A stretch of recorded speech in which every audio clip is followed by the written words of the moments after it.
this week's Three Legs Four Wheels F1 podcast. It's Paul here with Dan. Chris. Sean. We've had a race. It started. The season is going. And Lee is still the sickest man on the planet. And he's in hospital as well. Yes. Get well soon, Lee. It's been over a week now he's been in hospital, so that's why, he's not back on the pod yet. Yeah, he is. He does say he's recovering. I think he's created 3 new conspiracy theories about the drugs that they've been giving him while he's there, so he's definitely heading in the right direction. Right, okay. But it does mean lucky listeners get Sean again for, was it the 3rd week in a row? I think so. It feels like I've been here a lot recently. I was going to do the joke about you're always here because you live here, but we did that one last Here week. in the pod world rather than in this specific on the seat. podcast. to go all wrestling in this very ring. Yes.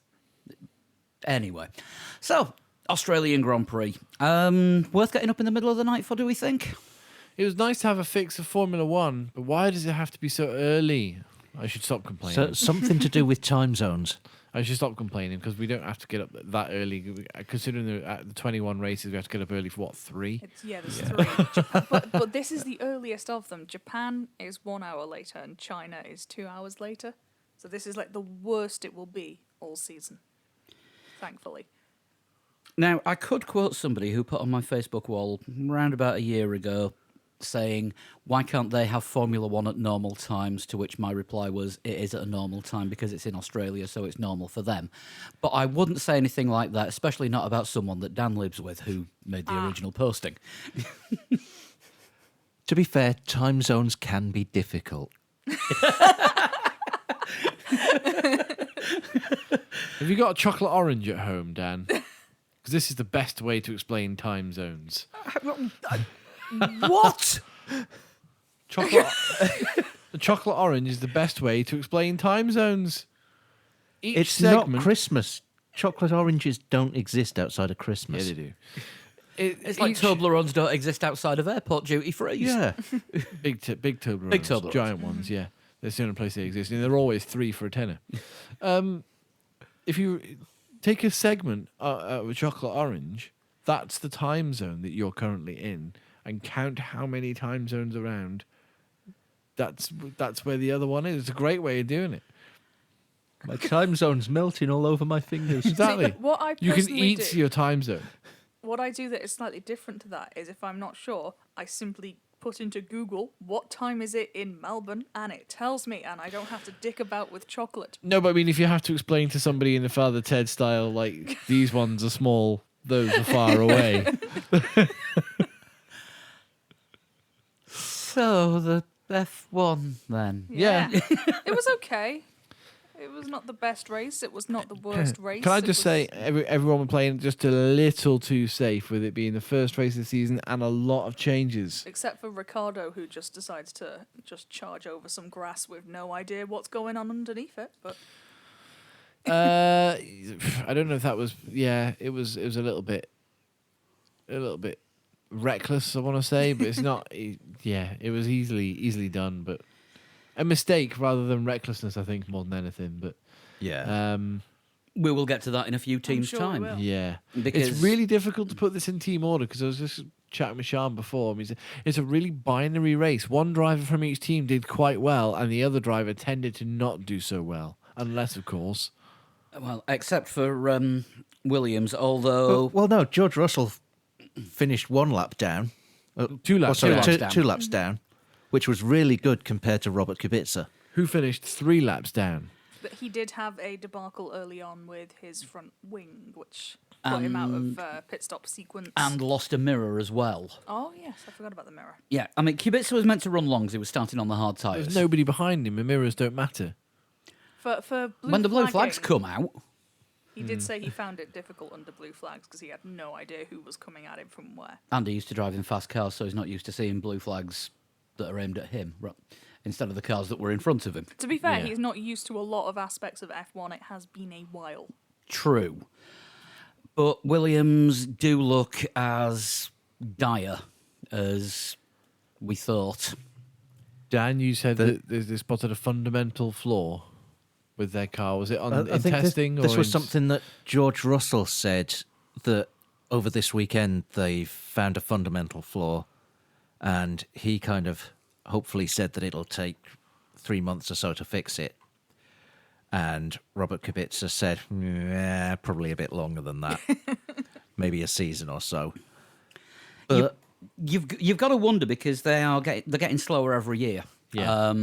This year's best qualifying time was down on 2018's, Which was also down on which was 2017. down on 2017's, and the gap to the pole time or the fastest time set during all the qualifying was greater in terms of time and as a percentage of that Yeah. car's time than it has been for the last 2 years as well. So Williams are actually officially going backwards now. Yes. And I've got to be honest, I think we'll see Williams. If we see Williams at the end of this season with 2 cars on the grid and making every race, I think they'll be doing a lot better than I thought they'd be doing right now. Because I think they're in serious trouble, like serious trouble. Well, just referring to the Pete Windsor article that was doing the rounds on the internet last week and that Sean talked about on our extra show last week, they've got the money to do it. They've got the money to get through the season. Beyond that, who's entirely sure? But they're spending the money in the wrong places. So I think Williams will still be there at the end of the season. But I think by the time 2020 rolls around, I'm still on last year, but by the time next season rolls around, I think they're going to be under new either ownership or definitely management. Yeah, need somebody to come along and I mean, I don't want to see the Williams name disappear. I really don't. But I have to be honest, I don't think the current management structure is right. We had Craig Scarborough on a few weeks ago saying that maybe a restructure is not a terrible idea in that team. And that was before Paddy Lowe left. Yeah. Took a leave of absence for personal reasons. Yes, he's taken a leave of absence. But I'm sad, but also you can't have a team like that, knobbing around at the back of the grid. Manor didn't survive when they were doing it for a whole. They did it for a whole season, and then their car wasn't quite ready, and then they folded before the beginning of the season. Was that 2017? Yeah. And you just can't. You've got to have a small edge of competitiveness to your car. You can't be 2-3 laps down. I mean, Kubica got lapped by George Russell. Kubica was literally lapped by everybody, including his teammate. Okay, he had a bit of a problem at the beginning of the race. The Kubica movie, it finished on Sunday when he closed his visor down on the starting grid and the lights went out. The sequel is not going to be pleasant viewing. No. made for TV, I think. Yeah, possibly. I don't even think made for TV. I don't think Netflix would pick that up. Straight to video. Straight to car boot sale. But yeah, we don't know what kind of damage Robert Kubica's car had. No. I mean, Apart from the nose coming off and the mirror coming off. I mean, obviously the mirror is kind of part of the aero, so the car would have been unbalanced. And I think he must have taken some floor damage when he lost the nose as well. Yeah. Yeah. He'll have lost a lot of time as well, just with the sheer amount of pulling over he had to do to keep letting people lap him. And he was lapping a good 4 seconds off the pace for the majority of the race. So, If I were him, I'd start thinking about getting used to that. If you're going to, because even Russell finished 2 laps down. Yeah. no, it's monumentally worrying. Yeah. Not the only team not to score points, though, because the other team without a point to their name is McLaren. However, that was the best McLaren performance we've seen in a long time. Spanish driver retires after problems with McLaren engine. Yeah. Familiar story, let's be honest. It was some spectacular fire going on with Sainz's car. He was the calmest man on the planet about it as well, They wasn't didn't- he? It's just like, oh, it's a fire, I'm just going to sit here for a minute. It sounds like they didn't tell him that there was a fire. They said There no, was smoke coming from in front of him. You just smelt that, surely. It no was- power. Yeah, stop the car. All right, I'll stop the car. What, do you want to get out at some point? We were all sat here like, get out of the car, Carlos. Car's on fire, mate. You might want to move. I think he only realised it was on fire when he got hit on the arm by the fire extinguisher. That wasn't the arm; it was hit on the arse by the fire extinguisher as he stood up in the You cockpit. could sort of see the marshals thinking he's still there, but we need to get the extinguisher. Yeah. Right, fuck it. We're just gonna extinguish the driver. It's Yeah. fine. Yeah.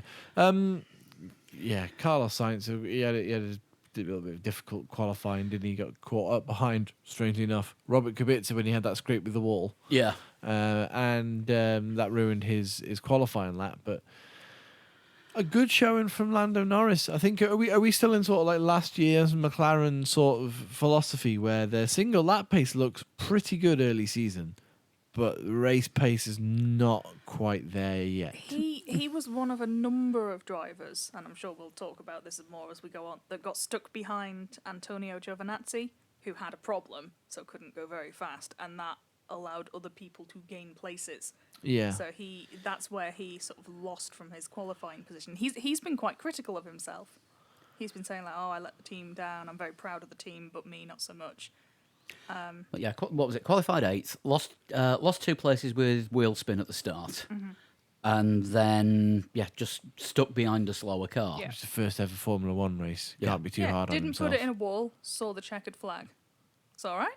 Yeah. Didn't finish last out of everybody that finished. Yeah. So still finished in front of a fair few cars. Finished on the same lap as people in the points. Yeah. Yeah. You said he had the car to get the points, but didn't bring them home. Yeah. But He had the car, possibly not the race strategy. Yeah.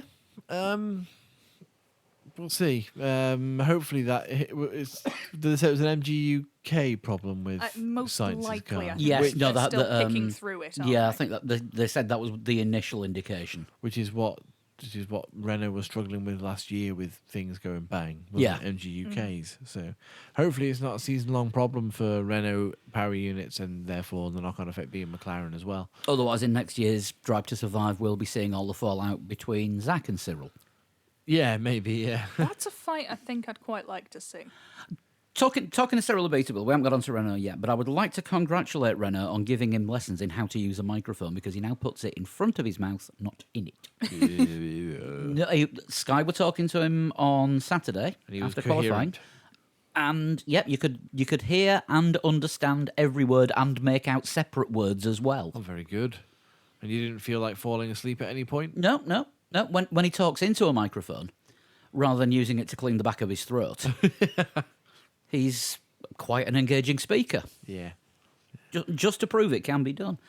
But McLaren, though, Room, okay. Room for improvement and technical gremlins, which we're used to, but I'm still more upbeat about them than I was last year and the year before. Well, they're going slowly forwards through the pack, aren't they? Yeah. Don't forget, Alonso finished 5th in Australia last year. But there were shenanigans with the Hasses, and Yeah. there was The were virtual other safety things- car yeah, and- things went wrong that helped McLaren rather than McLaren earned. And then that was finish. it in Bahrain where Gasly finished 4th or something Yes. in the Toro Rosso. So yeah, there's shenanigans will help, but In a more or less shenanigan-free race, having a McLaren on the same lap as point scorers, that after the last few years is an achievement. As long as they keep it up. If they can keep that up, keep moving forward. yeah. Yeah. I think this isn't McLaren are back, but they're not where they were. They're not Williams, put it that way. Yeah. Yeah, if they'd have been dicing with the Williams 2-3 laps down and fighting for pride, shall we say, Yeah. then that would have been, oh God, it's going to be another long year for them. But they have it in them to be competitive this year. Toro Rosso next. Albon in 14th and Kvyat in 10th. And I've got to say, Kvyat had an incredible performance, I thought. Kvyat's best drive since he left the Red Bull team Yeah. by far. I had to remind myself yesterday, and I think I reminded myself out loud that Kvyat was the he made Ricardo look silly at some points when they were Red Bull teammates. Yeah. So he's not a terrible driver. He had a few bad races and got demoted to the Toro Rosso team because of Max Verstappen.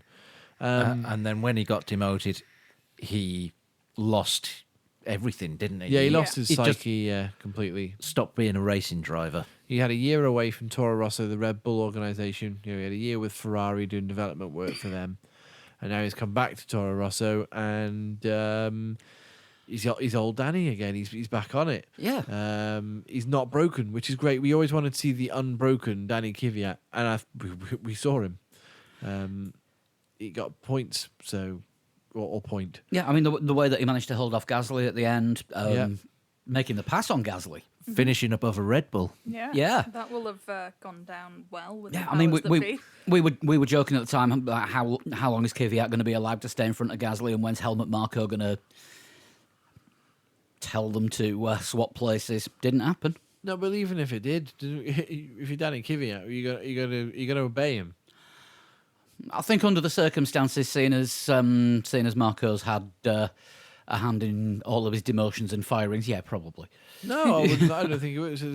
If he heard So, signed contract to my trailer. When my manager tells me that's there, I'll pull over. Until then, I'm holding this point hostage. What do we think of Albon on his debut? Quiet. That's all right. Albon or Albano? Albon. Anonymous, yeah, Yeah. but then which a lot of is people good were. for a debut. Yeah, but a Yeah. lot of people were anonymous. A lot of drivers were anonymous. We'll get onto that a bit later Yeah. on. But yeah, Alexander Albon again, much like Lando Norris, finished the race on his Formula One debut. No incidents that I can think of. No. Was quiet and got on with it. And all right, wasn't fast, wasn't super quick. Like oh wow, super kid. That doesn't matter. That's okay. He is very much the least experienced of the three rookies as well, because he hasn't done testing before until preseason testing. That's the first time he's driven an F1 car in anger. He hasn't done He like a didn't, mid-season. he didn't get a test or super anything. license until the second week. Uh-huh. Yeah. He was a Formula E driver up until He was. 20 minutes before the first Formula E Yeah. test. yeah. yeah. So well done, Alexander Albon. I think deserves a round of applause as much as Lando Norris does, really. Yeah, and of course he is another returnee to the Red Bull Young Driver Meat Grinder because they got rid of him 8 years ago. 8 years ago, good Yeah. lord. How old is he? I don't think it was 8. I think it was 2015 they got rid of him. And then 2016 would have been his first year in F2? Possibly not, I can't quite remember. They got rid of him when he went into F2.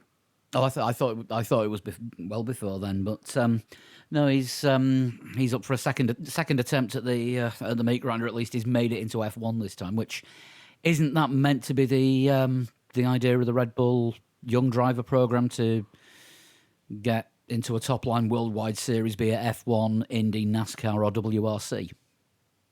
I don't know. I thought it was for the Red Bull main team, basically. Yeah. The fact that the Red Bull Young Driver program now features him, Danny Kvyat, and a lot of 14-year-olds. Well, there is that. Oh, and Dan Tickton. Yes. For now. But yeah, decent showing for Toro Rosso. First points in the first race of the season. It's what you'd expect. Yeah, it's proven that aside from Williams, that a lot of the midfield appears to be quite bunched up, which we kind of suspected. But And this is why it now sort of puts us in at the stage, sort of the section of the grid where you're getting one driver in the points and one driver outside of the points. yeah, as well as I said, binary race for most teams. Yeah. The next one, of course, being, now to give them their full name, Sport Pesa Racing Point Formula One Team. Yes. Pink team. The outfit formerly known as yeah. Formerly known as Racing Point. Let's Now be honest, Sport Pacer we've all Racing been Point. calling them Force India all weekend, The haven't we? Let's be honest. Silverstone team. Yes. Yes. Yeah. 13th for Perez, 9th for Lance Stroll. Aside from qualifying, was Lance Stroll faster than Perez Yes. all weekend? he was, yeah. Yeah.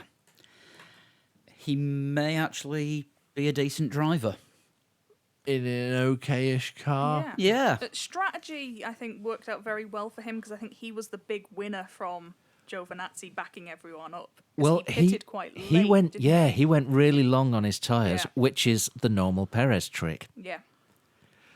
So he out Perez Perez. Yeah, I Perez, think so. Perez. Perez went quite early. I think, did Raikkonen pit very early and Perez reacted? I think and so, everyone yeah. who did that seemed to lose places, whereas those who went a bit longer, like Stroll, ended up winning because that midfield got very bunched up. But the thing was, Raikkonen had to pit because he'd taken damage. Yes. But Racing Point covered Raikkonen off with Perez, Yes. which ended up screwing up Perez's race. But even before, if you want to call that shenanigans, even before that, Stroll had started well down on the grid. Yes. And by the first lap, he right was on. behind He Perez. was- Yeah. yeah, he did well. Yeah, So- flying start for Lance Stroll. Well, one race isn't enough to say, No. yeah, he's definitely a good driver. But I think it's Pointing in the right a direction. Yeah. good bit of evidence. The I mean, we've seen what he can do in the wet because he's been on Yeah. the podium. yeah. Sorry, he's been Front on the row front in row Monza. qualifying in the Yeah, wet. Got on a podium in a dry race in Baku, yeah. which was made of shenanigans. Yeah, but there were a lot of people who didn't get on that podium. Yeah. 17 of them. And yeah, I think there is actually some potential there with Lance Stroll. I may be on the point of taking it back. However, no, I'm not taking it back. Jury is still out. yeah, I think. I may be on the point of taking it back. Yeah. However, I need more evidence. No, I'm not taking it back because I still think he came into Formula One too early. I'm giving the Lee point here whilst he's not here. I still think he came into Formula One too early. I think Agree completely. Yeah, I think one more year in a junior category would have been great for him because he wouldn't have that terrible stigma attached to him that the accidents and his incidents in his first year. You remember his first part of testing in the gravel like twice, like with it didn't even complete a lap, did he? And he put it. I was he put the car going in to the say, gravel. didn't even make it round his first out lap without Yeah. without sticking it backwards Twice. into a wall. Yeah, twice. Yeah, and then the incident with Vettel when on the cool down lap in can't remember where it was, Malaysia I'd was it? forgotten all about that. Yeah. Yeah. Oh yes. Where he sort of just sideswiped into Vettel and Vettel had to get out of the car even though did he win the race or second or something like that? Yeah. And Vettel's car was a complete wreck because Lance Stroll. All of that could have been avoided by saying yes, you're going to be in a Formula One next year, but stay in the junior category for one more year. That was exacerbated, I think, by Williams' financial troubles, which was starting to mount up Yeah. way back when. And I think that could have been damaging to Lance Stroll's career. He does have this year now out of that team to redeem himself. And a good start. Yeah. Can't say fairer than that. Alfa Romeo next. While we're on the subject of teams who we've got to remember what the new name is. The Swiss team. Not The Swiss team. Sauber. But Well, they are actually Sauber. Yeah. It's Alfa Romeo Racing managed by Sauber. it's operated by Sauber. Oh, is yeah. it operated? I thought it was Yeah. managed. Puppeteered by Ferrari. Yes. Yes. Yeah, Giovinazzi, as we've already said, 15th. Damaged car. Held a lot of people up for a long time until Giovinazzi it have a damaged car? He had damaged floor. Yeah, his floor was damaged, which is why he lost quite a lot of speed. Right, okay. But he was able to hold everyone behind him. Because he went long in the race as well. At that point, when everyone was getting behind him, he was on well-used tyres as well, which I don't Yeah. think helped. Yeah, they sort of, just as they got past him, or rather they fell off just as people started getting past him. Yeah. Yeah, definitely had to stop. I do Um, like his helmet design, though. The Italian Do you flag. know what? I didn't particularly notice his Yeah. helmet design. I think everyone's just been distracted by Ricardo's helmet design. I will look out for his helmet. Yeah. I think the technical term is helmet blind because of Ricardo, Yes. which I quite like Ricardo's helmet design. I think it's all right. I noticed I have thoughts on that. We'll save that Yeah. for the next bit. Oh no, there is another thought I've had as well. But yeah, Kimi in 8th. Quiet again. We were just talking Yeah. about anonymous drivers. Kimi completely anonymously drove that. A Sauber being anonymous for good reasons. Yeah, drove Alpha. Alpha. He was also limping a bit because he had a a tear off going to his brake duct very early on. So he had, Which he is- said he had balance and Mm, overheating. which, He which was is the why, first which is driver- why he had to stop early. Yeah. He was the first driver to stop after the shenanigans at the beginning, wasn't he? He was Yes. the first. What we thought was scheduled pit stop was Kimi Räikkönen. Yeah. in- But as in it the turned Alpha. out, it was a few laps early because of the damage, some damage that he'd taken from the tear off and the overheating problems. Right. But got back out and seemed to be handling the car pretty well. Seemed quite happy. Yeah. It'll be in good to see Kimi where terms. they are when they don't have two cars that have gremlins. Yeah, because there's arguments to say that if you look at the cars that finished ahead of Kimi Räikkönen, there's one or two that maybe had minor issues. So Kimi is really the first of the cars that had an issue. Yeah. So I believe Lewis Hamilton had a damaged floor. Yeah. Mercedes still have no idea how that happened because there's nothing from the onboard or anything that suggests I that he saw ran someone on wide. Twitter suggest that Bottas had it for breakfast, but we know that's not the case because he had porridge.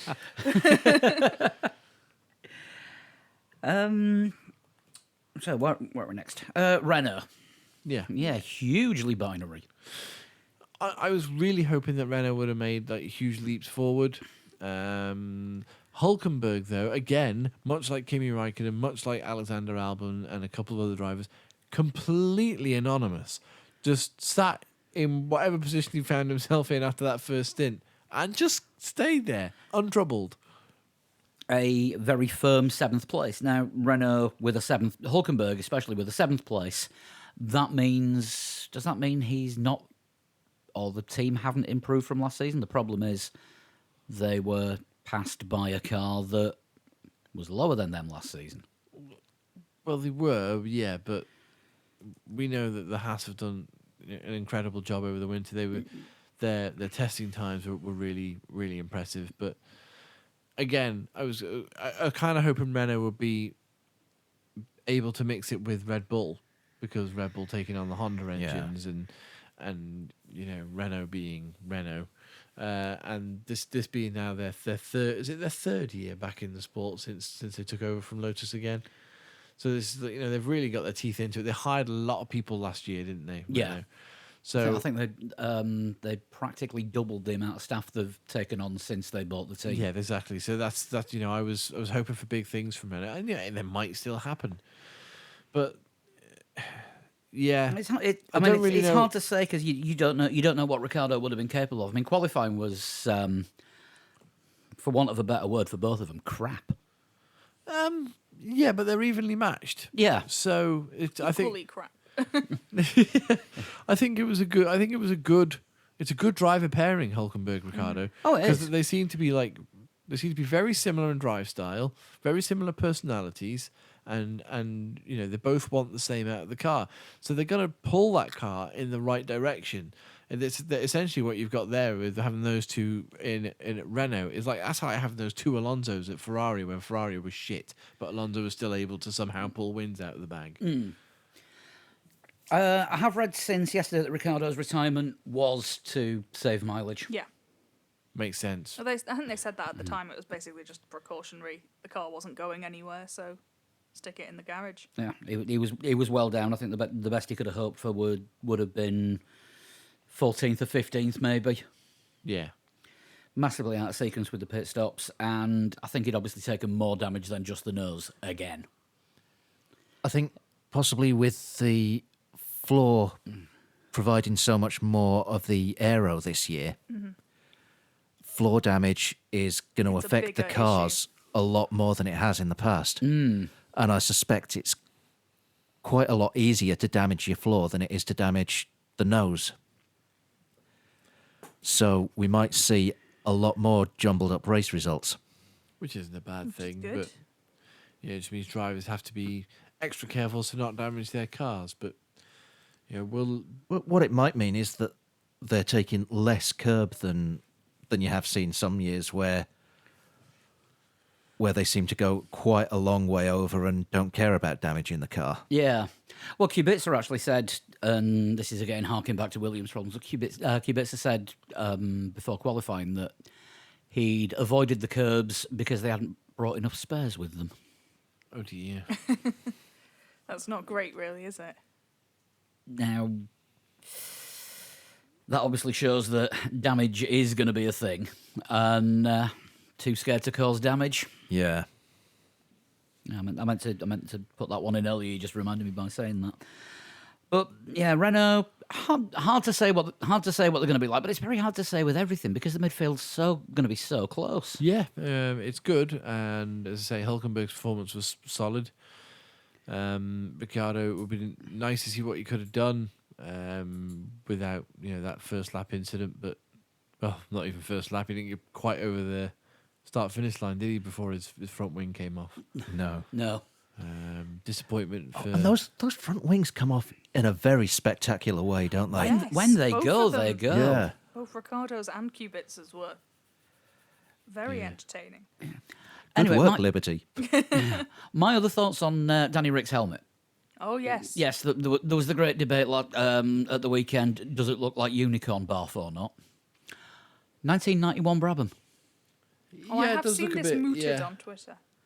Yeah. Yeah, Have from you seen what it says on his helmet as well? don't be Don't do- them. Stop being Don't do them. them. Stop being them. You do you. Or something like that. Do we come up with a different them for every race? He usually does have something slightly different wording on his helmet, or he has done previously. It was so- usually wording round the honey badger. Yes. Has anyone actually seen if there's a honey badger on the helmet anywhere? I Or have has not or has he seen dropped that? the I honey don't badger. think there is a honey badger on it, but I wonder if Red Bull own the rights to that. But Ricardo's, Red Bull are quite well known, aren't they, for like taking over the design of the drivers' helmets. You've seen how free Sainz was when he left Red Bull. Okay, he still had to have a Red Bull sticker on his helmet because he was.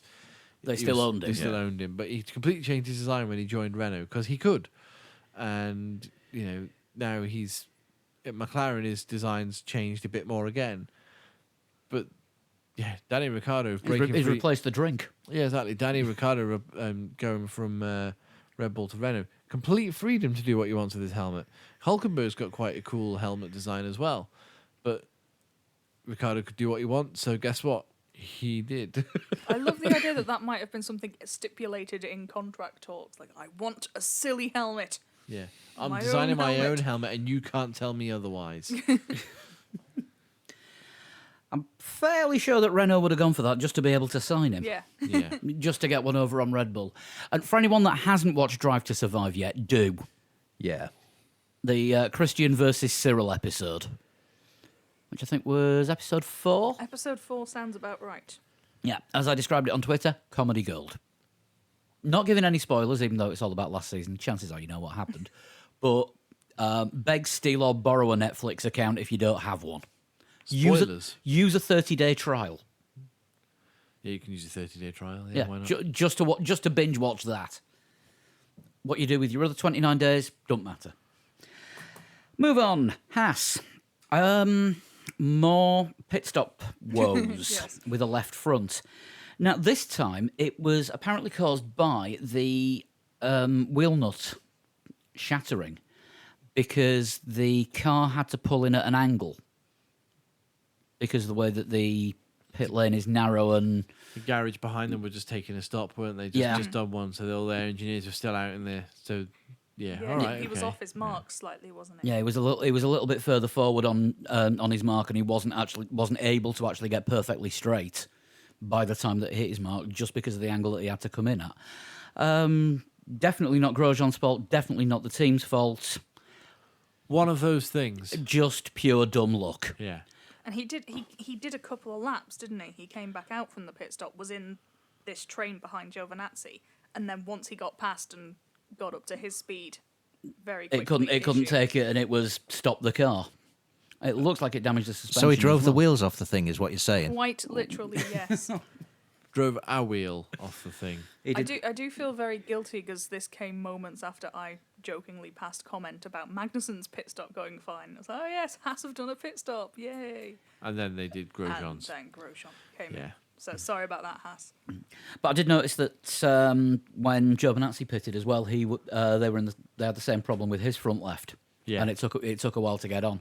And it's a narrow pit lane, and I think the garages must be quite a bit closer together than they are at most of the circuits. We've seen this a bit this year in particular, cars coming out of their garage to go onto the track and almost hitting the pit wall, presumably because the cars are a little bit bigger and the wings are a different shape and size. There's more to manoeuvre. And there's kind of maybe less of a full steering lock as well. Yeah. Ferrari actually brought, I think it was FP3, Ferrari brought Leclerc out on the trolley jacks and turned him round in the pit lane, dropped him off the jacks, and then he drove out because they couldn't actually make the turn. Was it Ricardo in Mexico in free practice last year, year before? It wasn't last year. It must have been the year before. Ricardo didn't quite make the turn coming out of the garage, and the engineers had to roll him backwards to get the turn on. That it does again. sound familiar. Yeah. And of course, the most obvious example of this was Parc Ferme Oh, yes. for the top three. Yeah, too tight. Yeah, too tight for Bottas to get round, and he was going in the middle. And God knows what happened to Hamilton's car, which we didn't see because the turn was even tighter to get on the right of the winners. I think he just abandoned it. I think so. Yeah, I think it just got dumped and it got wheeled back in by engineers. So the narrowest, twistiest, tightest part of the circuit is actually the pit lane. Yes. Interesting.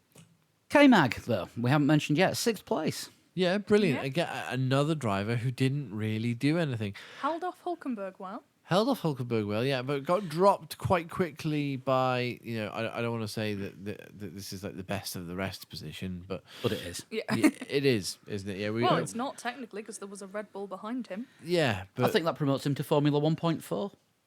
Well done, K-Mac. yeah, you had the gap from the Ferrari of Charles Leclerc down to Magnussen very quickly became about 10 seconds within roughly about 15 laps, and it was after that point it was just like, well, that's the best the Haas can do, clearly, but he did the best that they could do, so let's not be too downhearted on them. A great drive for K-Mag. Unlucky for Grosjean, but if he has another season like he did last year, I don't think he'll be around this time next year. Yeah. Going on what he did this weekend, he's not lost, I'll say respect points. Grosjean, Yeah. not yeah, yet. he was doing a good drive this weekend. And nothing that happened to him was his or Ericsson's fault. No, it wasn't Ericsson's fault. Yeah, I'm waiting for that little video meme to be put together. Grosjean retires from Australia 2019 team radio. It's Ericsson's fault. I'll try and get working on it later. Yeah. Got to use the rest of this Adobe subscription for something. Yes. I mean, technically, it happened after he passed Giovinazzi, who you could argue has replaced Ericsson. So yeah, well, maybe it's Ericsson's car's fault. Maybe it's just Possibly. Ericsson's fault. He is their test driver still officially. Ericsson. Even though he's living in the US and concentrating on IndyCar, he's still number 3 for Alfa Romeo. I doubt they'll use him. Don't think we'll be seeing him in the car this year somehow. Right, Red Bull next. Max in 3rd. First Honda podium since I had this Canada 2008. Great Ruben- performance from Max. Rubens Barrichello. Great performance from Honda. One of the few drivers I think we saw actually make on-track overtakes Yeah. properly. Yeah, Can I just say no Hondas blew up Yes, over the course of that's the a good point. weekend? All no four Hondas were damaged in the finished. making of this race. Not just that, but I really, honestly, genuinely think that not enough has been made of the fact that Honda got a podium. It's kind of just been, Honda got a podium for the first time in 11 years. This is huge. It's Max Shit. Verstappen getting a podium, and No. that's what he does. Is it huge? Yeah, Or because isn't it just Red Bull got a podium? no, I don't think it is, because Max Verstappen went after and attacked and passed Vettel and then hassled Lewis Hamilton for a while in a Honda-powered Red Bull. That's the big thing, is that it's a Honda engine that managed to do that. Yeah, but Power to me, that's not a surprise because last year, McLaren switched from Honda to Renault and didn't go significantly faster. Toro Rosso switched from Renault to Honda, didn't go significantly slower. But The we're Honda- a lot more explodey. The Honda engine has been roughly on a par with the other ones, definitely all of last year and possibly the year before. No, I disagree. The Toro Rossos blew up so many times last year. It was that was just a test bed for what has been this year's Red Bull Honda package. Yeah, I mean, but they weren't going slow. Yeah, I don't think they were quite on par pace wise. But yeah, now there's no question.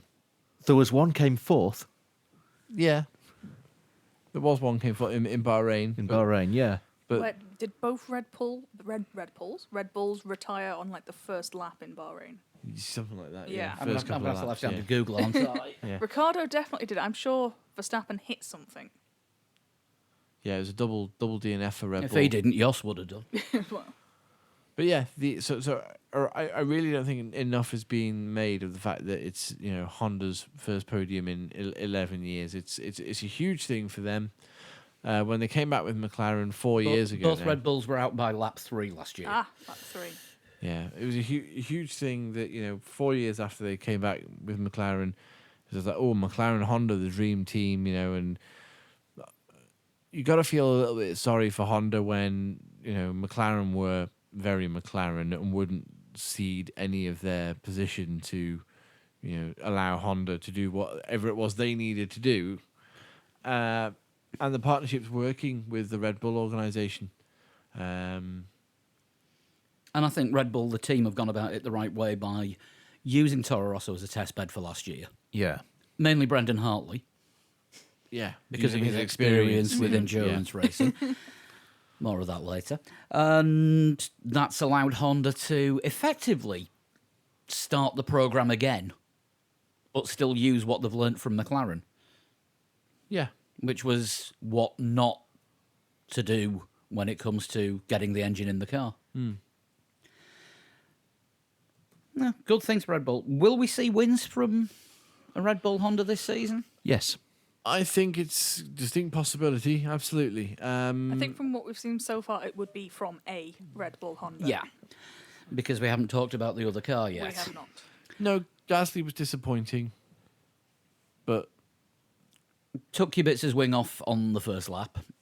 Again, obvious damage to his car then, because you don't clout someone that hard to and take the front end of their car without suffering damage to your own. well, it depends where you hit them. But And like Dan says, if the floor is going to be that much more important, did he have a damaged floor? And Red Bull haven't actually said what was up with him. I mean, it was a recovery, but it wasn't a great recovery. He didn't even make points. Do you know what I mean? Couldn't get past a Toro Rosso. No, absolutely. Well, got passed by Toro Rosso and was stuck behind it.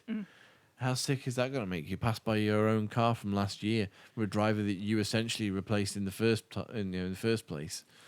And I don't think he was close to Verstappen on pace all weekend, was he? I don't think so. I might be wrong with that, but I don't think he was.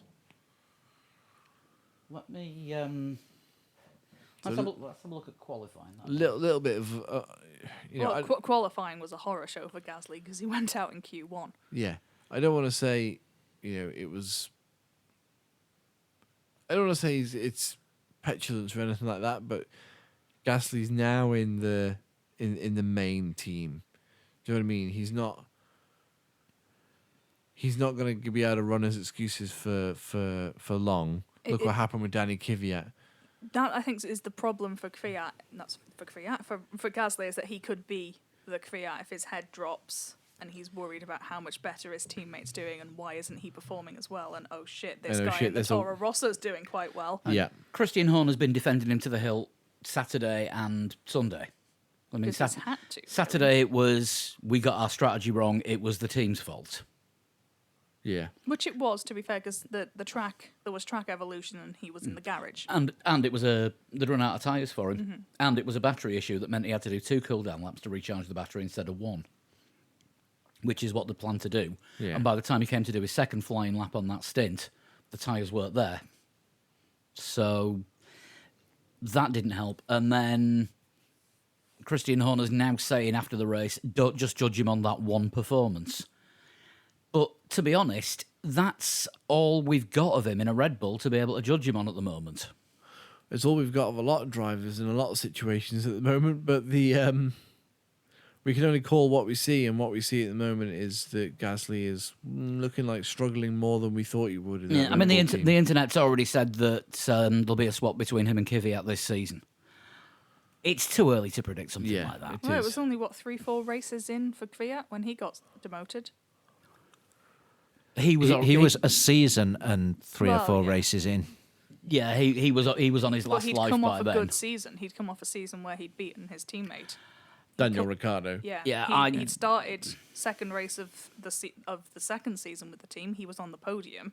He had one Yeah, don't particularly forget. clumsy race, and all of a sudden he's back in the B team. I think it was any excuse to get Verstappen in the car, yes, otherwise it was, but Red Bull Inc. would lose the rights to him. Yeah, don't forget Danny Kvyat replaced Sebastian Vettel. I mean, that's hellishly big shoes to step into. Yeah, but he filled them for his first season. only podium for Red Bull that year, I think. Yeah, I wasn't think he? so. Yeah, and got a podium before he was demoted as well. Was it podium in China? Got the podium in China, and then The torpedo incident. yes. Well, yeah, too early to definitely say anything about Gasly's future. But previous experience has shown with the way that Red Bull have had the revolving door policy in the past. I'm going right back to the start of the team when they were using 3 and 4 drivers a season.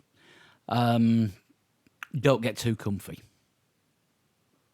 But Yeah. it's just their way of doing things. There becomes a real problem for Red Bull if Verstappen is consistently beating the Ferraris, but in the constructors they can't challenge Ferrari because the second car isn't there. That would be a problem. Yeah. That might be Gasly's downfall. And if it is a lack of points, well, that's racing. Yeah. But Now- let's give him another couple Yeah, of races yeah. before We know we he decide likes he should be Bahrain. Same with sacked. everyone, He's good yeah. in Bahrain, Yeah. so Yeah, there's no writing anyone off after one race, No, of course. It's the first race of the season. except Williams. Yeah, because that's, well, Sticking my neck out, they will not be constructors champions this year, and they won't win a race. no. I'm not sticking my neck out very far. No. But Ferrari, not the best weekend for them, really. Winter World Champions fall short again at the beginning of the season. Well, I say fall short again, but early season last year they were on it, weren't they? They won the first 2 races with Vettel. It looked pretty promising for them. It looked even more promising for them this year, and it just hasn't materialized. At the moment, it hasn't materialized. Ferrari have got the worst. Ferrari got the worst problem is that they don't know why their pace wasn't quite there during the race. They don't understand why they didn't have pace. Whereas Mercedes have got the nice problem of we don't know where our pace has come from, but we've got it. we'll take it. Yeah. So I mean, there's talk about the whole car setup for Vettel being wrong, but he's a 4-time world champion. This is what his 10th season in Formula One, 11th. yeah, Yeah, he's won 3 times in Australia, including the last 2 years. Yeah. And you've got 3 practices, all of which were in dry conditions. Everyone's in similar the same conditions boat. To the race. Yeah.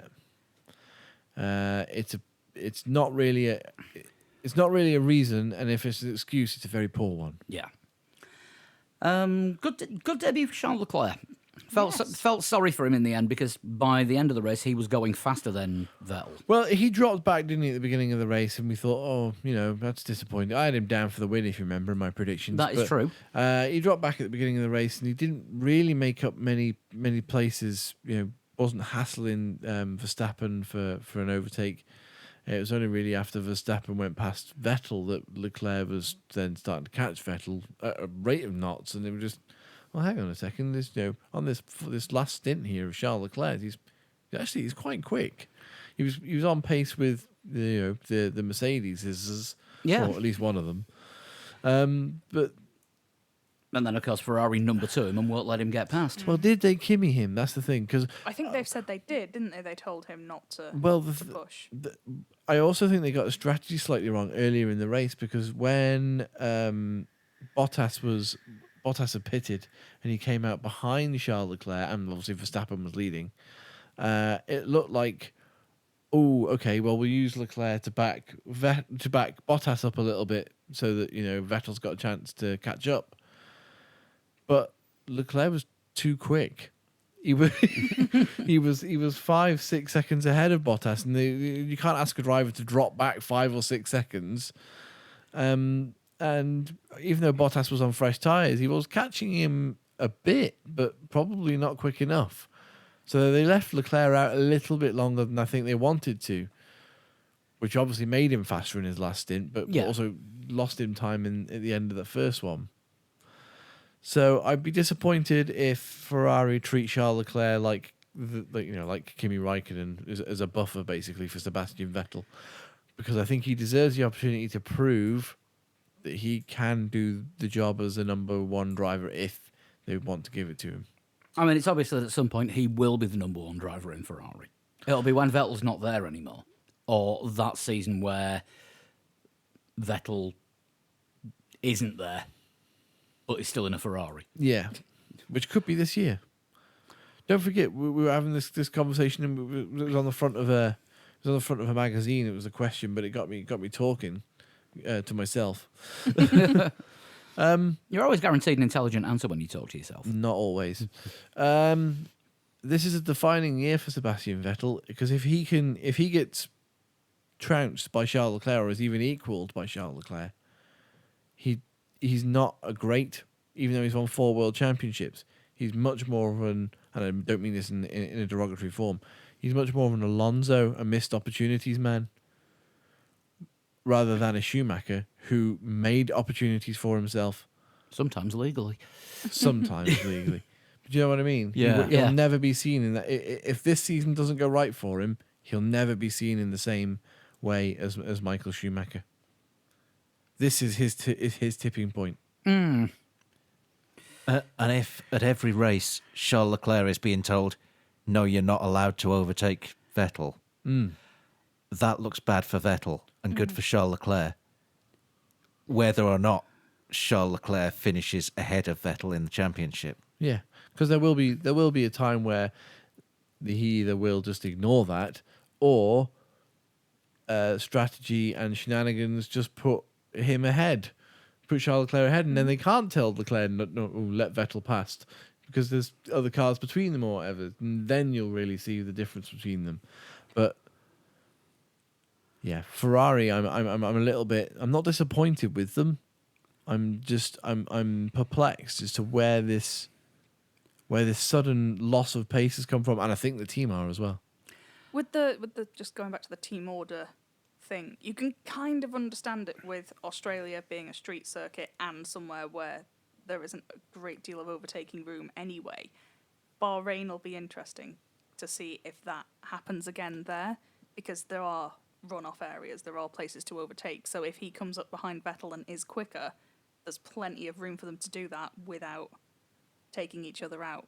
So the team might decide You know. not to give any instructions. But they did say, didn't they, before Australia? Oh yeah, Leclerc and free Vettel to are free race. to race. Yeah, clearly a lie. Yeah. Well, yeah, it's Ferrari. Yeah. But you can kind of understand late in the race, Mercedes are 1 and 2. You don't want to lose both cars to a silly Yeah. tussle. But Also, is Danger Mouse sponsoring Ferrari at the moment? What, the DJ? No, Danger. no, that's Dead Mouse. Oh, DJ Danger Is that Mouse? DJ Yeah. Danger Mouse? No, Or I mean- producer. Okay, I mean, I'm not Danger Mouse the familiar with- cartoon. Not that I've seen, because I didn't Yeah. see anyone turn up dressed in all white with an eye patch and a No, but I hamster. did see Penfold. He is now the chief of Ferrari. Oh, yes, Binotto and his comedy glasses that came straight from a 1930s black and white silent film. Yeah. Yeah. He picked them up off the desk in LA Noire, didn't he? That old PlayStation game. I don't think I'll have a pair of them. Maybe they're electric light up ones like we saw in that Flat Earth documentary this afternoon. Nah, I think these are just a retro glass. really, aren't Novelty they? Yeah. comedy specs. Yes. That leaves us with Mercedes, and not in the same order that we were talking about last year. Good. What a performance from Bottas. Fantastic. Brilliant. Fueled by porridge. Brilliant. Will we be Focused, seeing that on the car before long? focused, quiet, calm. Nothing, no dramas around him at any point, whether over the weekend. No, his qualifying was good. He wasn't quite as fast as Lewis Hamilton, But but he he was was o- he was made within a Lu- hair's yeah. breadth. His His first fast lap, he made Lewis find his pole. But he was His- okay with it. That's the important thing. Yeah. his three best sectors in qualifying combined were only 4,000 slower than Lewis's pole time. That's impressive. You'd almost be sadder, wouldn't you, if that was the lap that he had actually done all of those on the same lap and Yeah. it was like 4,000th off pole? You'd be fuming. Not if you won the race. Well, no. Yeah. Well, Lewis never wins from pole in Melbourne, though, so it's fine. The thing is, as well, Bottas was okay with being slower than Hamilton in qualifying, and I don't know. As I say, he was calm and collected, and this beard appears to have brought out the evil Bond villain side of Bottas. And if he's this ruthless, brilliant. I love it. It was only a few hundredths slower, wasn't he? Yeah, it Yeah. wasn't much. If at he all. was a few tenths slower, then perhaps he wouldn't have been as okay with it. Yeah, but he literally came out of the blocks. Yeah, I mean, that start that he got was absolutely fantastic. Yeah, it was. And then by sort of the end of lap 3, I think he'd already got it up to about a 1.8 second lead. And of course, it was lap 4 where Lewis is now claiming, or Lewis's side of the garage is now claiming, that the damage happened to Lewis's floor to unbalance the car.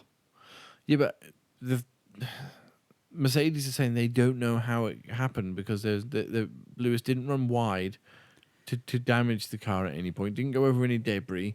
But yet, when they pulled the car back into the garage and looked underneath, they went, "Oh, there's a bit of your floor missing here." Concerning, but I think he ran over some debris because there There was was plenty of it about. there was a wasn't lot of it There, about. there was two noses and an awful lot of Renault paint. It could be one of those where he hit something when it was still there, and maybe it's taken a few laps to. It fall sort of off, so- loosened it, and then Yeah. because somebody else lost a barge board as well. I can't remember who it was. I think it might have been That one. was Ricardo. Ricardo lost a barge board as well as his nose. Might have been Ricardo that He I was definitely thinking had about. a lot down the right, didn't he? He Yeah. had a lot damage. So yeah, it could have been that because that didn't go on the initial losing the nose. That dropped off a few corners later. Yeah. But yeah, Lewis did not have the speed to match Bottas this weekend. And Yeah, whether that was an excuse or not, I don't think we'll ever know. But yeah, Also, Toto Wolff instructed both the drivers in the pre-race briefing, if you're in the top 3, don't go for the fastest lap and the point for the fastest lap. That did not happen. Both of them ignored that. But there was one point, wasn't there, where Bottas and his engineer, whose name I don't know because it's his first race with Bottas, Italian guy. Yeah, they were talking about he had a 25-second lead, so should he come in for some new tyres Yeah. just for lols? Which they didn't do in the end, but it which I was think talked is about. probably a good idea not to risk it, Yeah. especially with the way that pit stops had gone. Uh-huh. Yeah. And if everybody's pitting late in the race for fresh tyres for a fastest lap attempt, that pit lane's going to get very crowded and something will go badly wrong. It's fun though, isn't it? This final lap, It kept fastest the lap top thing. 3 quite lively towards the end, didn't it? And Verstappen was getting very close to Lewis at one point. Looked Yeah. like And it that keeps might- the interest in the race up as Yeah. well. Yeah, because I mean, it's quite often you get a gap from Ferrari back to. I think we were talking about it, weren't they, on the TV? And spoke about it earlier. The gap from Ferrari back to Magnussen, who was in 6th. There's absolutely no reason why they couldn't have pitted Charles Leclerc because he had a big enough gap as well as Bottas Yeah. did to pit and then go hell for leather on a couple of laps to get that fastest lap. No, I think the reason is he wouldn't have got anywhere near it. Possibly. Even with the fresh tyres, I think he was, well, not he personally, but Ferrari were that far off. Yeah. So yeah, Bottas, the first driver to get the 26 points. Yeah, Bottas, 26 And point win. also becoming the first driver to score more than 25 points in a race twice. When was the last time he scored 25 points in a race? Abu Dhabi. Abu Dhabi, 2014, double points when he came third. Oh shit! Yes, I'd forgotten Oh, about right. that. Okay, yeah, 36 points. Scenario. Yeah. Oh, no, third. He would have got 30 points, yeah. Yeah. So, yep, the first driver to ever score more than 25 points twice. I love how we've all just purged double points from our brains there. Because it was an awful It idea. was a useless concept. Double points Abu Dhabi. It was the word. It was Nah. Bernie's idea, wasn't it? It was shit.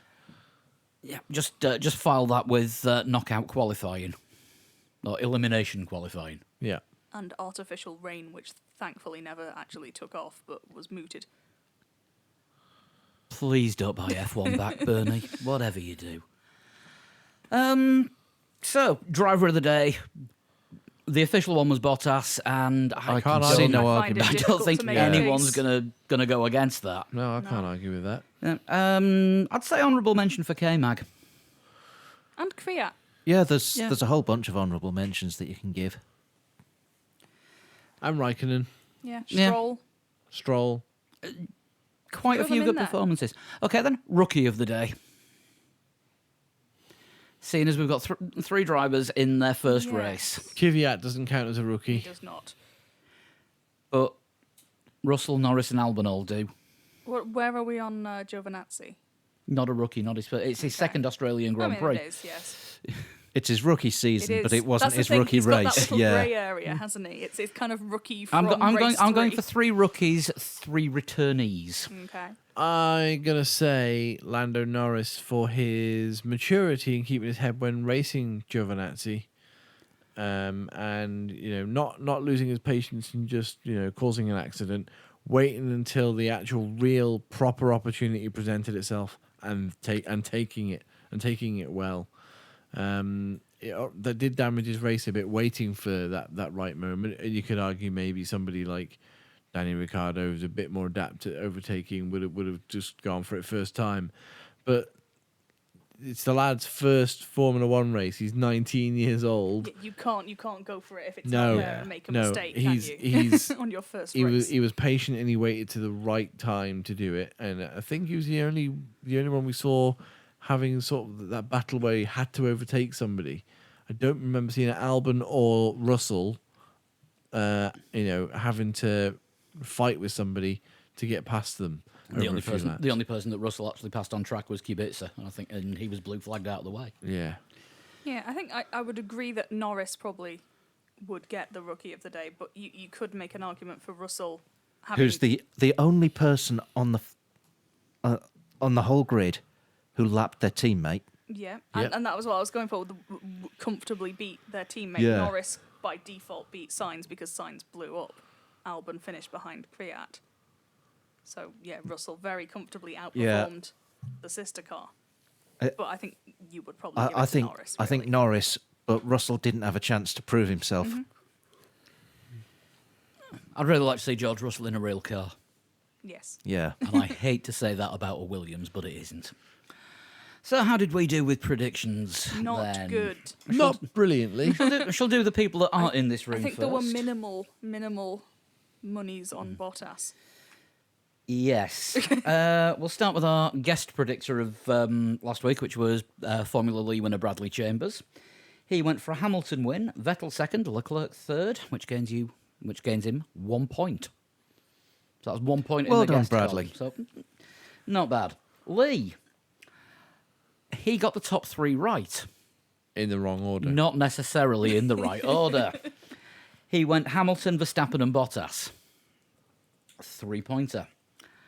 To people that are here, Chris, Yeah.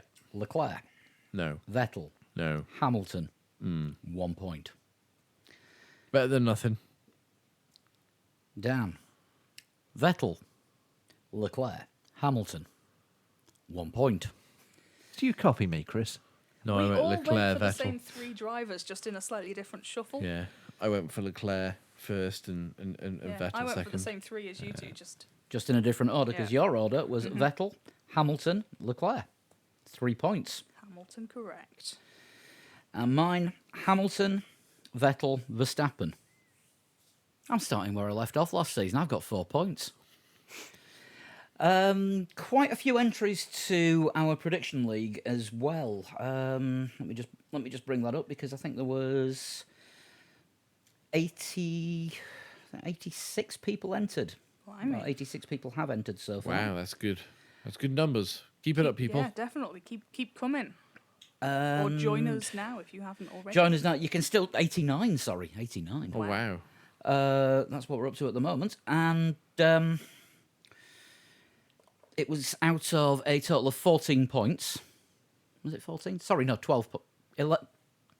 11 points. I'll This get there. includes. Is this with the fastest? With the lap fastest and a lap and the pole as well. And we've got a 5-way tie on 7 points. So that result has really thrown everyone out. Did anyone actually at all go for Bottas for the win? No, I Is don't the think anyone question. did. And out of 89 people. 89 people that entered, nobody had a Bottas win. Wow. What were the common suggested victors? What got people the most points was Vettel, Hamilton, Verstappen, with the fastest lap for Vettel and a Hamilton pole. That seems to be the main one. I don't think anyone actually had Bottas higher than third. Poor Bottas. Oh no, sorry. A couple of people had him in second. I can see one there, Robert Barbosa, and obviously a Twitter handle, Rusty Ebbs. I'd put some WD-40 on those Ebbs if I was you. Yeah, definitely. You can join in with the prediction league just by going to threelegsfourwheels.com and hover your mouse over the game section, and it's their 2019 Grand Prix Prediction League. Indeed. See Go and how- join in. It's good fun. See how you get on with that, and that'll be running all season. And if we get a sponsor, there might even be some prizes. Exactly. Bottas is going to turn up though, isn't he, at Bahrain in a suit with a black turtleneck jumper, and eyeliner on to match his beard because he is now a Bond. Tim villain. Minchin? No, he's not. No, he is now a Bond villain. I can't imagine Bottas going down the guyliner route. No, he has gone down the he's done what Lee would call a heel turn. But it's going to be the best and funnest heel turn you've ever seen. Bottas goes from being a really nice guy who helps everyone out to being like, this time it's all about me. Well, his radio message at the end of the race, to whom it may concern, fuck you. I quite like that though. I quite enjoy the Bottas with a bit of. Yeah, and then when he was asked about who it was, they'll know. Yeah, us. I think everyone. I think the entire world after last season. Yeah. So yeah, welcome back to the top step of the podium, Valtteri Bottas, and welcome back to his trousers, Valtteri Bottas's pair, because they appear to have regrown. And his spine. Carefully, he might have if he is a Bond villain, he'll have some kind of device to rip yours out. He will do. Shall we move on? Probably for the best. Yeah, might be a good idea. I think, in all seriousness now, Charlie Whiting, Yeah. a massive loss to Formula One, passed away on Thursday. Yes. Just to say from all of us, we've all posted on social media, but he will be sorely missed. Everything that he's done for the sport in the years that he's been there. What was it? He'd not missed a race since 1998. It's 97. Was it 97 when he became race director? And already Formula One are saying that there isn't one person that can fill his role, and everything that he did is going to have to be split between that many people, just by dint of what he did and how much he Yeah. put into it. Wasn't it Japanese Grand Prix 96 was the last race to be overseen by somebody who wasn't Charlie Whiting? Yes, yeah, I think Sean said that on Thursday, didn't he? It's Possibly. yes. somewhere there on last week's show. And F1, I think, is at the moment a sadder and poorer place without him. Absolutely. You can just hear when all the drivers were speaking about him how much they valued him and his input and working with him. They all, no one seemed to have the slightest bad word to say about him. Yeah. If you go, it's all over social media, but Sky's tribute to him on Sunday was Moving. it was one of the most moving things I've seen in a long time. Yeah. That's out there. Find it and have a watch. If I can find a copy, I'll retweet it on Three Legs Four Wheels. But take a look at that. What have we got on here next? Sebring. Not the kind of thing we'd normally talk about endurance racing, but another Alonso win. He has tweeted a picture today of his new Hat? Rolex. No, Rolex, I think it was. Or something, I don't know. He tweeted a it- picture with a pile of stuff. Is it a Kamoa Rolex? I don't Because think Kamoa it do was. watches Do they as do well. watches? Yes. Oh, wow. Didn't know. Rubbish watches. Yeah, we've yet to see one being pimped around the pit lane. I'm sure it does happen. They will be there somewhere. But yeah, it was 1,000 miles of Sebring in WEC on Friday. But I don't think they actually did the full 1,000, did they? Because they were limited to 8 hours Yes. of total running, and there were lots of yellows, including it- a Maldonado. Yeah. Maldonado did a yellow. Do you know when Maldonado crashed and caused the yellow? Go on. 2 minutes after we switched off because it That's was getting true. a bit That is getting a bit true. boring and there was something So more not interesting. lap I one, thought you were going to turn say one. lap one, Yeah. turn I one. think, in fairness, I think he didn't do the first stint. I think one of his teammates did, and then he crashed fairly early on in his Because stint. we watched the first 2 hours and then as soon as he was in the car, quite possibly lap one, turn one as far as his racing went. It looks like Alonso's going to be nailed on for this WEC title because Toyota aren't not going to let him win Le Mans this year. Well, he already did it, didn't he? He's already won Le Mans, but I think that the number 7 Toyota will be the chosen one. Number 8. Number 8. Yeah, I was gonna say number 7 is the other one, isn't it? Yes. It is the lesser. I suppose. That's the bad evil Toyota. But then on Saturday in the IMSA 12 Hours of Sebring, good to see Brandon Hartley on the podium. Yes. Oh, well And done, that Brendan. was his second race of the weekend as well, because he'd been in the 1,000 miles of Sebring, because he's doing LMP1 now as well. So Because he's filling in for Jensen Button. he is. So very, very busy weekend. And I think he was on the podium on Friday as well. So good weekend for him. Nice for him to get a bit of experience in endurance Yeah, racing. 20 odd hours on it. Do you think he'll be able to use that in anything? Not anymore. No. Ferrari's development is not going great. Brendan Hartley needs more endurance. Ferrari's development isn't going great because their development driver appears to be spending all his time endurance racing. Yes. Yeah. But I think that's WEC now done until Spa? Spa. Will it Which be is 6 weeks of March, Spa? isn't it? I think it's Oh, sorry, early. here we are in I think March. it's in April. April. I think it's middle. I want to say middle of April. Bear with me, I can Google relatively quickly, but not when I'm under pressure. Dum dum dum dum dum dum. No. Dum dum dum dum dum dum. That's it. Well, yeah. Talk amongst yourselves, I'm nearly there. It's just as well we've got fast Wi-Fi Schedule, in here. that's the word I'm after. Yeah, but I'm not fast. Oh, I've got sweaty fingers. I'm on a touch screen, that is relevant. Yes, the 6 hours of Spa is the 4th of May. Star Wars Day. Will that also be Spain weekend?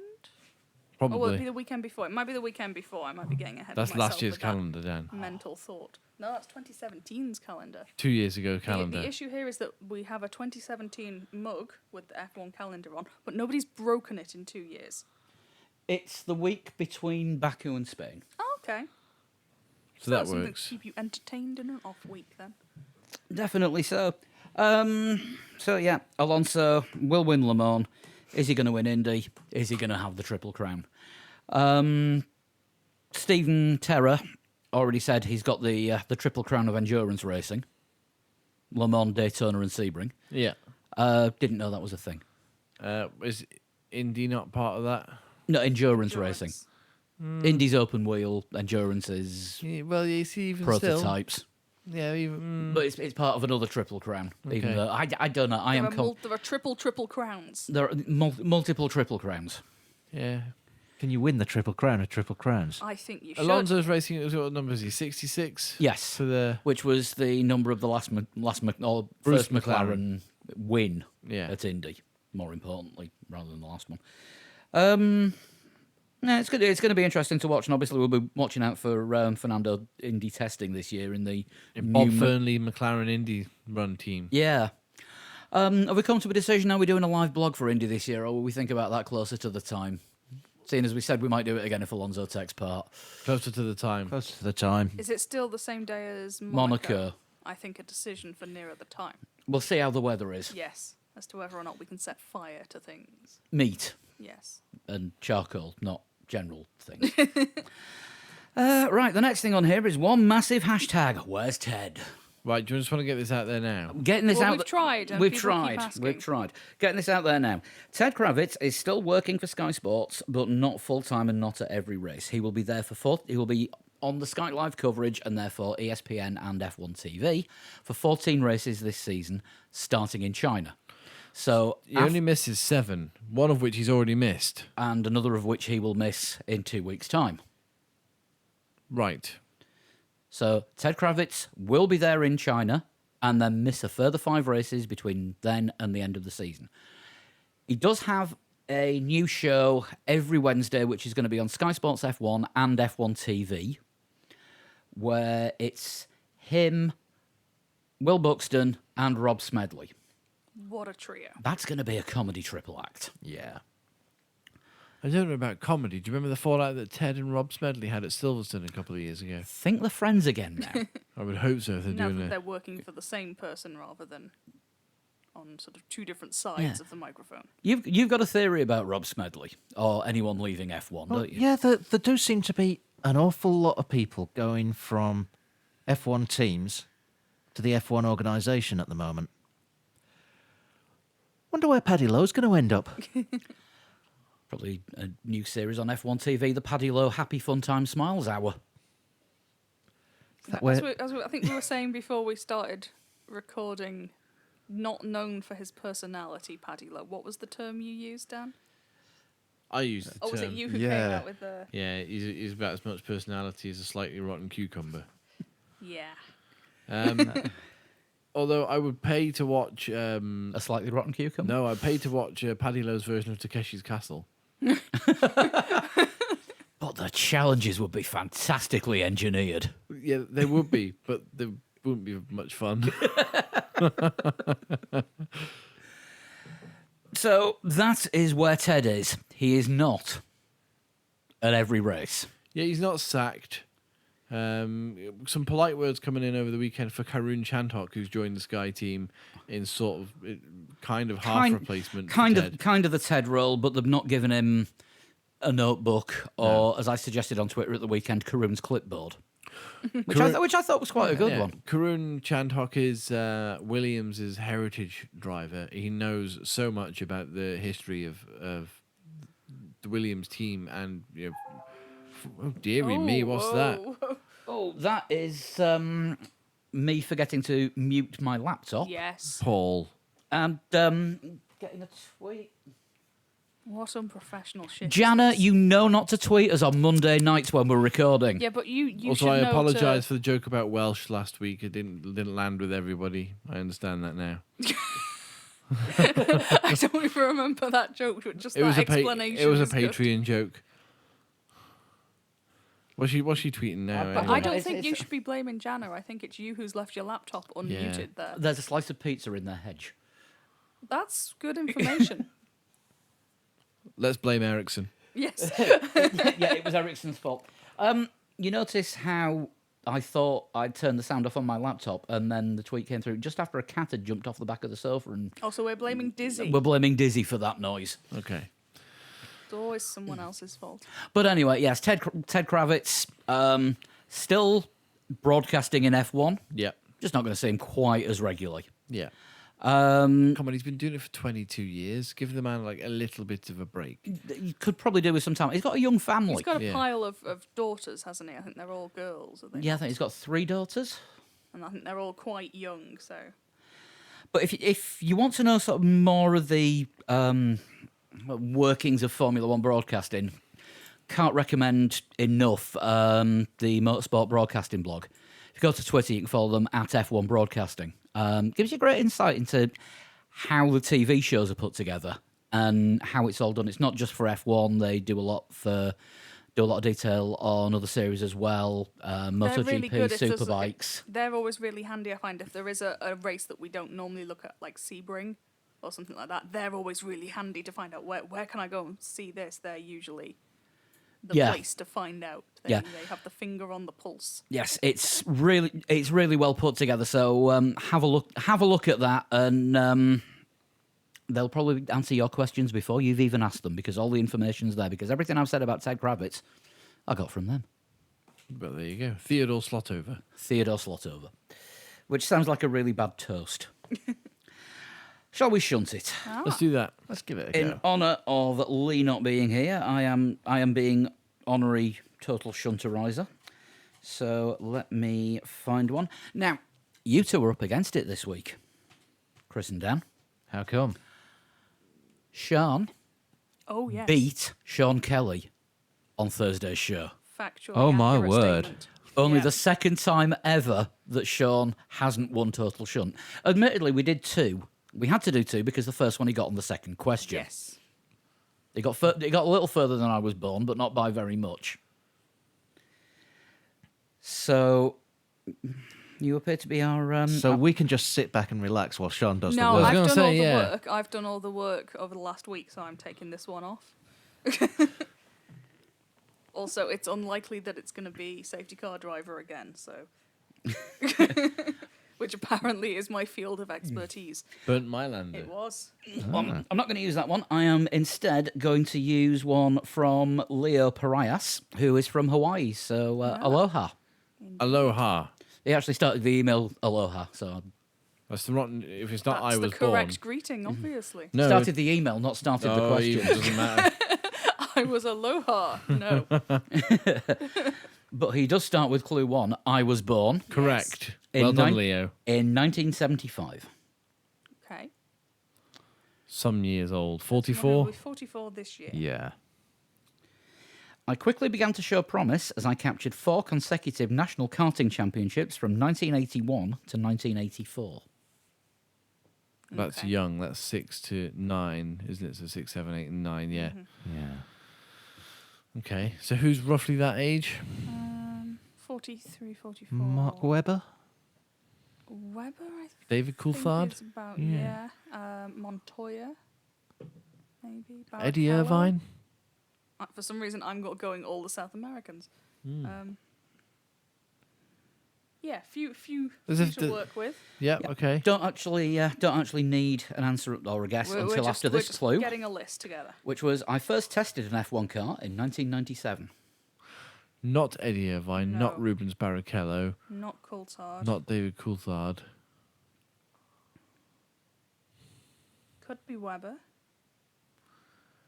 When did he start? 99, It 2000? was a turn of the millennium-ish, wasn't it? So Yeah. could be Montoya. I It's a think bit you- early for Montoya, isn't You it? reckon? Little bit. Possibly. Weber's a possibility. Yeah. Should we bank Weber? Should we go? We go with Weber. Yeah. Yes. You got Mark Webber as your first guess. Okay. Clue 4. I lapped the entire grid at the 1998 Pau Grand Prix in F3000 and won the title that year. That's So impressive. Pau is in France. Yes. Spelt P-A-U. Yes, it's where they always have the Tour de France. That's impressive. So, But I don't know the statistic, so so would we say it's most likely going to be someone who's European? a lot of Australians come to Europe, though, don't they? This And is you know, true. sort of South This is Americans as true. well come to Europe. So it doesn't necessarily mean they're French or European. So, next clue. Yes. I am an ROC champion. Race of Champions champions. So, Montoya has won that. Coulthard has won that, but we've ruled him out already. Yeah. Vettel too young, Schumacher too old. Heikki Kovalainen is not old enough. Is he an ROC champion? Was he like the first non-rally driver that suddenly came in and Yeah. before he was in F1? I'm not sure what the fuck he was champion of at the time. Possibly F3000 after Well, lapping the maybe, entire field maybe. at Poe. But yeah, I'm would possibly be leaning towards Montoya. Yeah, I at think this possibly. point. Yeah, I think Kovalainen might be a bit young. I think Yeah. he is. Yeah, I think he's still 30s. Got another clue before I need a guess off you. When did Brother Ralph come into Formula One? Brother Ralph, I good don't point. think Brother Ralph has race of champion because it was Oh, has he always not? Michael and Vettel. Was he overshadowed? I think so, and now he's been overshadowed again because now it's Mick Schumacher Yes. and Vettel. Clue 6. I became the first driver in history to win my first 2 starts in the Rolex 24 at Daytona, and I am the first and only driver ever to score 3 24 Hours of Daytona victories. I don't follow the I'm 24 not a hours of huge Daytona. expert on the 24 hours of I Daytona. watched that one that Lando and Nando did together. Lando and Nando. That was it. The one we attempted to live blog, but had cake. Yes. There was cake. It was good. And I will need a guess from you on this one. Okay. On this one coming or this one we've just This one's had? just Oh, gone. we need That to was come out that with was a guess right that was this that was second. number 6. Okay. Good old Ju and Pablo. Yeah, are we sticking with the Montoya? I think so. Yeah. Who Yeah. else does? Who else does? Went into that kind of racing after Formula One and sort of fits that time frame. Jan Magnussen, but he I think is a little bit older. Yeah, because he's K Mag's dad, isn't he? So Yes. he'll be older than 44. He's not that much older than 44. Is he not? No, I think he's only about 46, 47. So he must have been all right young. And when Kevin came along, Though have we ruled out Webber yet? I don't Because think he went into World Endurance, Webber has ever done Race of Champions. right? or won it. Well, he wouldn't have won it if he hadn't done it. Yeah. I definitely don't recall him ever winning it. He may have done it, but I don't remember him as such. Next clue. I have the record for most laps led by a rookie at the Indy 500. This is sounding more and more like Juan Pablo Montoya. It is. He has won it. I was ranked 30th on Times Online's list of the top 50 Formula One drivers of all time. I mean, with much love to Montoya, I don't know if I'd put him that high, but There are more than 30 world champions. this is true.